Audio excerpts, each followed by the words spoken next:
અને ચાલો હવે આપણે આ દશરથ રાજાના દશરથ મહેલની બડા અખાડાની મુલાકાત કરીએ. મિત્રો, જેમ તમે આ પ્રવેશ દ્વારમાં જોઈ શકો છો એમ જુદા જુદા ચિત્રોમાં રાજા દશરથના તેમની સાથે એમના યુવરાજો અને રઘુવંશ કુળના જે ઋષિ મુનિઓ હતા, જે એમના સદગુરુઓ હતા, એમના પણ ચિત્રો આ મહેલના પ્રવેશ દ્વારમાં દર્શાવવામાં આવ્યા છે. જ્યારે આપણે આ દશરથ મહેલના ભવ્ય પ્રવેશ દ્વારના દર્શન કરીએ ત્યારે આપણને રામાયણ કાળની એક ઝાંખી પણ જોવા મળે છે.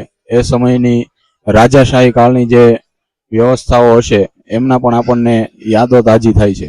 આ જે પ્રવેશ દ્વાર છે એમાં તમે જોઈ શકો છો ભગવાન રામના જે વનવાસનું દ્રશ્ય હતું.